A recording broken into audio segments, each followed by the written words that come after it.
PrymalChaos. Hey guys, PrymalChaos here. Welcome to the channel. So, this is going to be another one of those weird ones where this is a song I'm familiar with. I've seen it before. Well, I don't think I've seen the music video, but I've definitely heard the song before. It is actually one of my all-time favorite songs. And I kind of wanted to sort of get into a position where sometimes I can do, I guess, an analysis video rather than a reaction video for songs that I want to introduce to other people. And if you're a fan of this song already, definitely sit in, because I had this weird experience the other day. I was sitting in the car with a friend of mine and we were listening to a band called Symphony X, who is his all-time favorite band. And also I'm a huge fan of as well. And we were driving home in the car listening to this, you know, crazy metal stuff, super loud, and we were really vibing. And sometimes there's just nothing better than the feeling of enjoying something you love with a friend who also shares that passion. And so if you're a fan of this song and Tori Amos in general, stick around.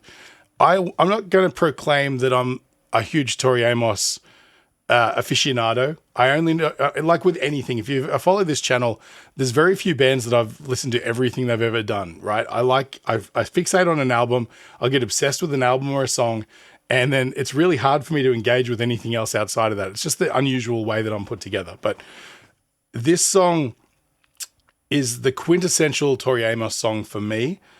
And, you know, it occurred to me as I was going through looking for stuff to do that, you know, I do a lot of artists like, you know, I really enjoy artists like people like Aurora, for example, right? Who doesn't seem to be boxed in or encumbered by any kind of stereotypical concepts of songwriting and performance, right? She does her own thing. She's 100% purely artistically altruistic. Everything flows through her unencumbered, without any kind of pretense or any sort of strategy as far as like, well, this is going to sell or this is going to, you know, move records or whatever. She's just uninhibited. She does what she wants to do.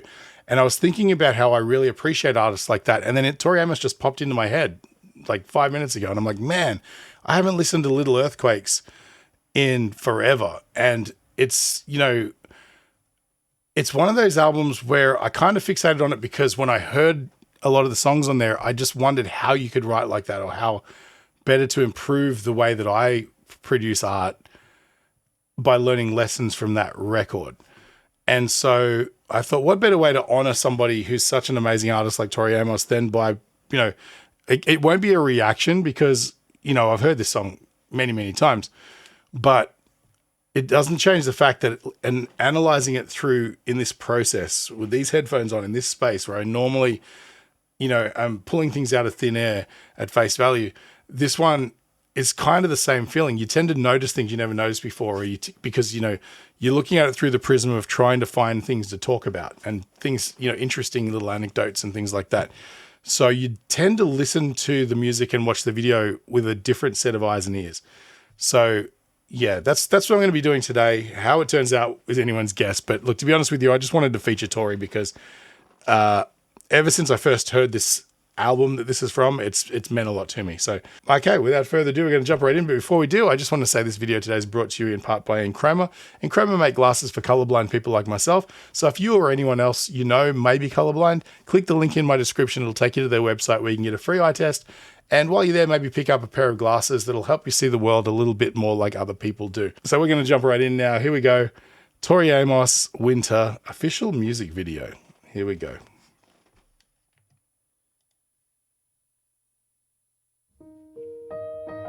Ugh. I'm just getting memories flashing back.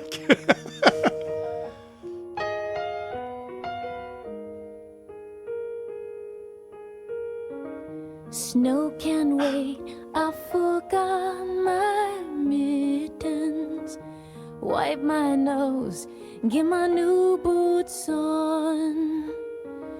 I get a little warm in my heart when I think of winter. I put my hand in my father's glove.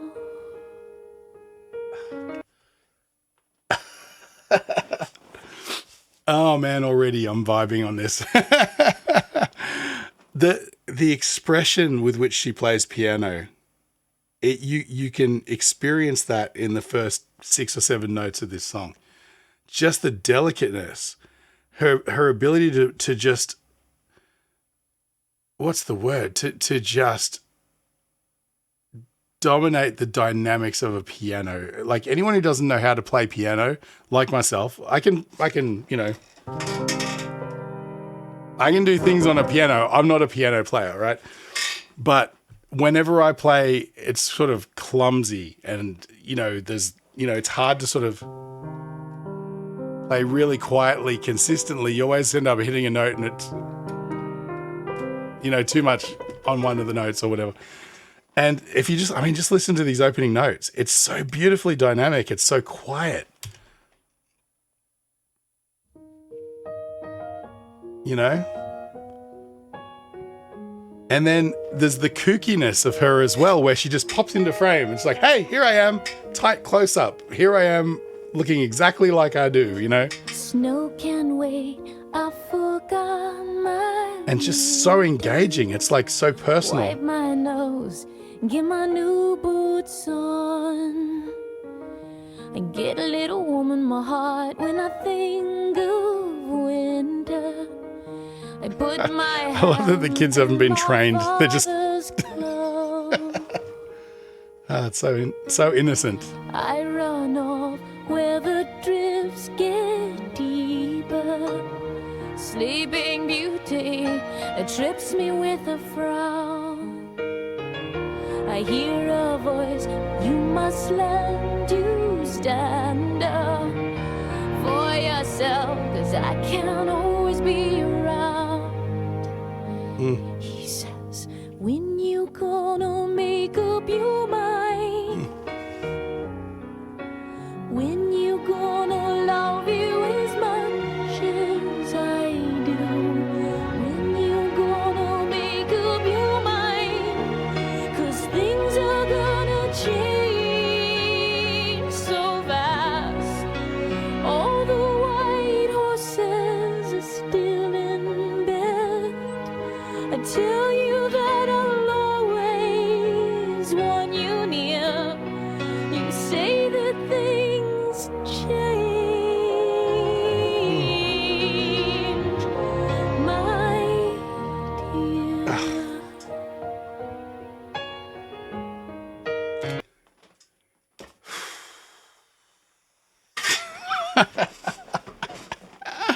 This could be one of the most perfect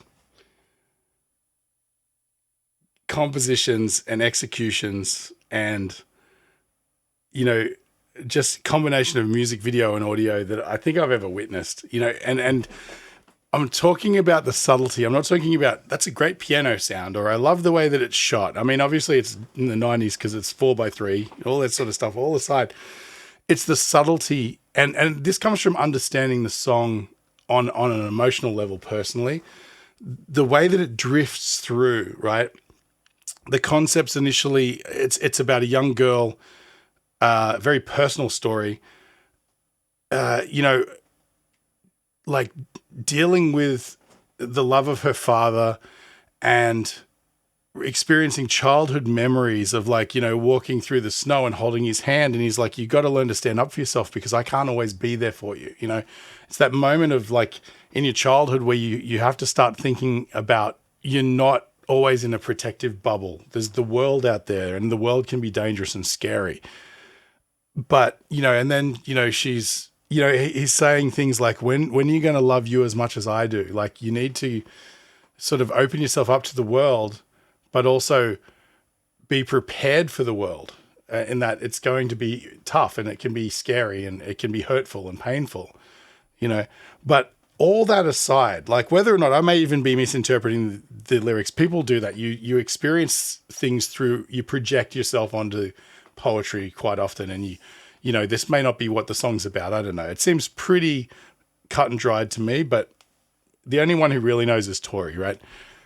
But it's the way that the music cinematically changes feel and mood depending on where she is in emotionally on this journey, you know, and the way that she expresses her voice throughout changes as well. And, you know, there's a thing where when you record singers, a lot of the time they'll come in and they'll sing beautifully and perfectly, and they sing the notes, and they understand the melody, and they're doing their best to be the best possible singer they can be. But more often than not, what the difference between a great singer and a great artist is the great artist can say so much more with character in their voice rather than perfection in their execution, if that makes sense. And she's singing this beautifully, but, you know, there's little embellishments that she does. Winter, You know, this is very put my hand innocent and in childlike, my right? father's glove. And breathy. I run off where the drifts get deeper. Sleeping Beauty. And there's a bit of, like, trips me with a frown. there's like a little bit of darkness in the way she says Sleeping Beauty, as opposed to just singing it like the rest, right? Your ear catches that, and it's like, whoa, what this is. It's almost like, you know, with fairy tales, how traditionally there'll be some darkness to them, and sometimes the dark clouds will come over behind someone, you know that they're evil and stuff. And she's able to convey all of that energy just by darkening the timbre of her voice, just for one word or two words, you know? I hear a voice, you must learn to stand up. It's so whimsical as well. For yourself, 'cause I can't always be around. He says, when you gonna make up your mind?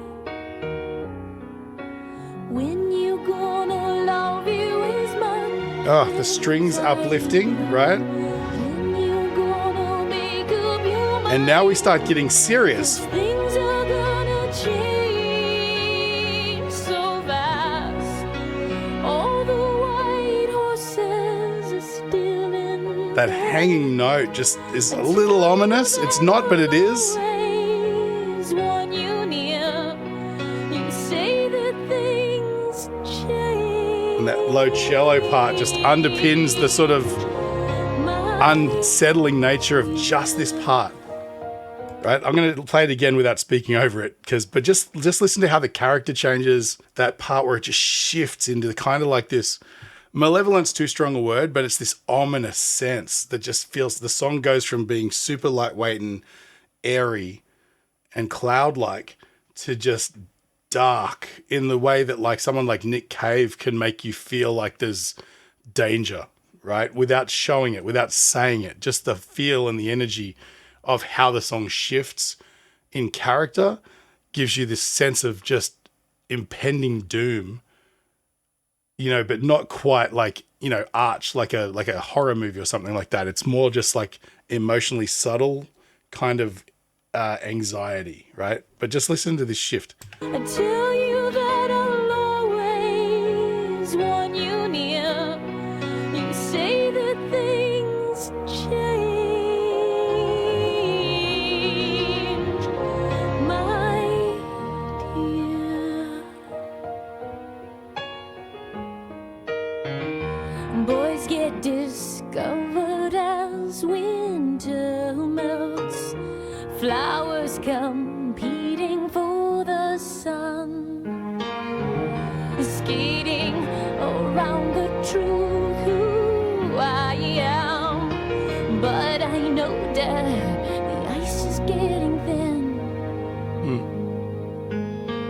When you gonna make up your mind? When you gonna love you as much as I do? When you gonna make up your mind? 'Cause things are gonna change so fast. All the white horses are still in bed. Hey guys, editing mode PrymalChaos here. I just thought I'd jump in. I was just in the middle of editing this and it occurred to me, I was watching back the music video and I was wondering who directed it, who photographed this, because as you can see here, there's some beautiful shots with amazing geometry and just the framing of things is so dynamic and interesting. I had to know who it was, and I had this instinct that, you know, I mean, I don't know if it was informed by like what I know about Tori or anything like that, but I had this instinct. It seems fundamentally very feminine, and I was like, this has got to have been a female director. It just feels like it. Particularly the shots of the children and their innocence, and the beautiful shots of the child's hands emulating, you know, flowers blooming and things like that. It just seemed more interesting than something I just want to let pass me by. So I jumped on Google and I fell down a little bit of a rabbit hole right here. The director was a person named Cindy Palmano. This is her discography here. Let's visit the page there. And it appears from just my cursory sort of investigations that, you know, in IMDb, she's only really credited for doing a handful of Tori Amos videos. But if you search deeper, she's a photographer, which makes perfect sense. The way that the cinematography is in this clip, so beautifully nuanced and balanced and framed, that it had to have been a photographer. One of my other all-time favorite music videos of all time is Dirty by Christina Aguilera. Not because it's racy or anything like that, but if you sit there and watch that music video, it's so beautifully pieced together and framed, and there's not a single thing that's out of place in the shot. Everybody who's in the background has a certain feel and look and energy, and the way that the angles are all worked out, and even just down to the point of the scenes where Christina is on stage, or she's actually in a boxing ring dancing with backing dancers. The coloring of all of the backing dancers is such that it makes her stand out in front. She's got the big blonde hair, and you know, everybody else is kind of wearing darker things, and you know, everything is just placed very, very meticulously, even though it looks like pure chaos, right? The lighting's exceptional. And so I looked up that one, and sure enough, it's David LaChapelle, who's also an amazing photographer as well. And I think maybe that's the lesson here. If you're going to get a music video made, grab a really creative photographer to shoot it. But anyway, so I'm looking through, and it seems like what Cindy Palmano does is a lot of artist photography. I know she does arts, like high art photography, like portraiture and things like that as well. But, you know, she's credited on a bunch of really sort of seminal albums and things like that. So she must have been a known photographer, or she must be a known photographer in the industry. But it just seems like she has just the right kind of eye to work with somebody, a creative like, oh, here we go. I'm just looking at like Tori. And it seems like, yeah, she maybe did the photography for almost all of her album cover shots and things like that as well, ranging from, you know, all through the 90s anyway. So there you go. I just wanted to jump in and give credit where credit's due, because part of what really is blowing me away in this reaction is the music video itself. So I just wanted to get in there and express, you know, how much I'm in awe of it, but also to shine some light on a great artist in her own right. Back to the reaction. I tell you that I'll always want you near. You say that things change, my dear.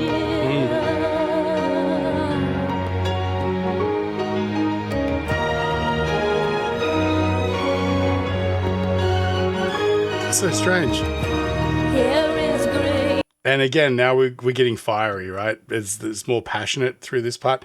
But when that string part comes into play, and there's some horn parts and things like that, where again, it just sort of devolves into a little bit more of that ominous sensation. But it comes through into that little orchestral break, and there's like this little, I don't know if it's bongos or hand percussion. It's only right panned hard left in the left ear. I don't know if it's supposed to be like that, but you just hear this pop, pop, pop, pop, pop every once in a while just over here. It's so crazy. I've never heard it before because it's the first time I'm listening to it with decent headphones on. But again, it's just the way that everything moves. It feels like a dark cloud rolling in across like the plains, right? You can just feel the intensity of the storm coming. I tell you that I'll always want you near. You say that things change, my dear. There it is.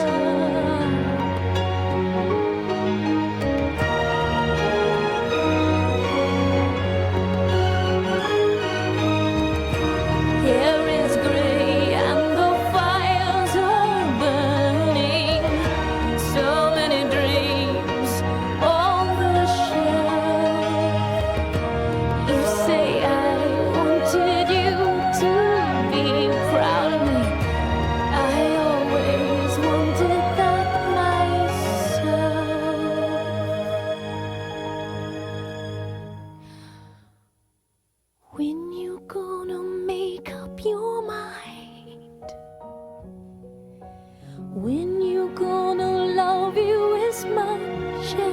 yes I do. When you gonna make up your mind? 'Cause things are gonna change so fast. All the white horses have gone ahead and tell you that I'll always want you near. You say that things change, my dear.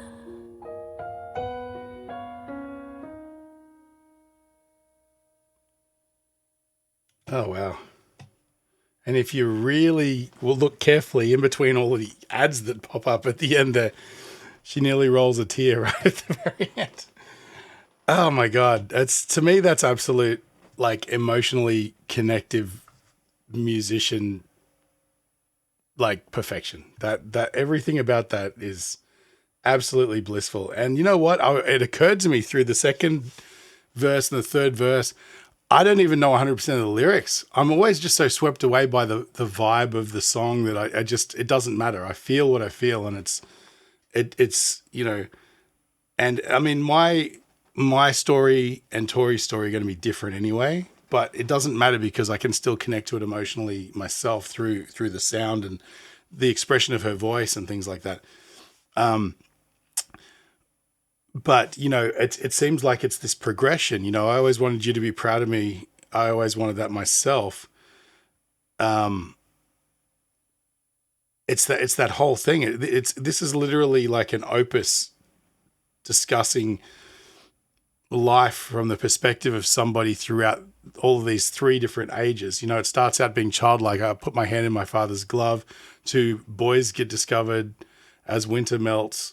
Goes through that sort of phase, and then as an adult, you know, the concept of the father figure is still there, you know, and it's pivotal in how she's perceiving her role in life, right? At least the way I'm interpreting it. And it's like, who writes poetry like this, man? It's just so beautiful, you know. And again, her mastery of physicality as well, like the way that, you know, I noticed at the start, I forgot to mention it, but there's a scene there where it's a close-up of her face that moves out of one part into the next. Beauty, trips me. I don't know if it's this part. I hear a voice, you must learn to stand. Might be this one, actually. My dear. She just doesn't break eye contact until, like, you know. Boys get discovered as winter.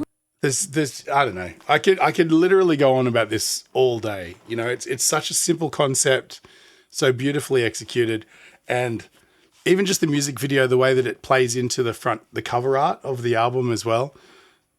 Man, everybody involved in this whole thing is firing on all cylinders. But what I would love to know is, did Tori arrange the orchestral parts of the studio track herself? Did she work with a composer? I mean, obviously she'd be more than capable of doing it, but sometimes I think a lot of people like to collaborate in order to, you know, get different perspectives and things like that. And, you know, sometimes just because you can play piano like a demon and sing doesn't mean that you know your way around a cello, or like composing for a cello and strings and horns and things like that as well. Sometimes it's better to get somebody who that's their bread and butter. So I'd love to know, you know, in the comments, if you have any idea, let me know who helped compose this, if at all. Because the reason I ask that is because it doesn't seem like two separate parts of one thing. It definitely seems like a cohesive whole, where all of those little orchestral movements and moments, and, you know, like, there's so much more conveyed through the production of this recording than there would be if it was just Tori playing through it on piano, because there's all of those little sort of minor shifts and things like that really, or you know, like those little ominous parts that aren't translated on the way she plays it on piano. And I guarantee this song's genesis was her sitting at the piano, playing along. I actually used to know how to play this, but that was a long time ago. Yeah. So, it's such a tight marriage of the two parts, or three parts really. There's her voice, there's her piano, which is extremely expressive, but there's parts where the piano drops out and lets the orchestral parts take over. And if she was sitting there in her room, playing it and singing it, and then goes, okay, that's a pretty good song, I'll demo it. Then they take it into the studio and work with a producer and go, okay, we're going to put some strings in here. I'd love to have been around to witness how that all came together, because, she might have played the song 10, 15 times for the producer and he's throwing together some ideas as well. Or, again, she might have done it all herself, but, and then they're like, okay, what if you just sort of let the strings take over in this bit? So she then has to record it again with sort of slightly different variations on consistency through the thing to let other voices in the orchestration sort of have their moments as well. It's just, I'd just love to know how it all came together. But all that aside, hopefully, if you haven't heard this song before or seen it, click the link in my description to go watch the original music video, put on some good headphones or listen to it on great speakers and just let it absorb you. Don't let my chopped up version of it dictate how you feel about it. Typically reactions and analysis, things like this, are really designed for people who intimately know the material. So hopefully it doesn't frustrate people that much that it's broken up and all that. But definitely check out the song. And even if you do know the song, this is my invitation to check back in and maybe listen to Little Earthquakes all the way through, because it's definitely something. Thanks again, guys. If you feel like I've brightened your day at all, feel free to support the channel just by buying me a coffee. I'll leave a link in the description, or, just hit super thanks under the video. The best thing you can do, though, if you appreciate my content and the style of which I do things, just hit follow and like and hit the bell just so, be informed every time I put up a new video. It's not all going to be this kind of thing, so just be aware. You might have to sort of screen some of the videos, because I do a lot of metal stuff and I do a lot of things. And I know my audience has a lot of crossover as well. So, there's plenty of us out there who love all kinds of things. But if Tori Amos is your thing because it's more adult contemporary, then check out some of my Dimash videos. He'll blow you away if you don't already know. Lara Fabian, people like Aurora, and, there's a bunch of others. But thanks again, guys. This was actually a lot of fun. I'm going to have to do more of these. Stay primal. I'll catch you on the next one.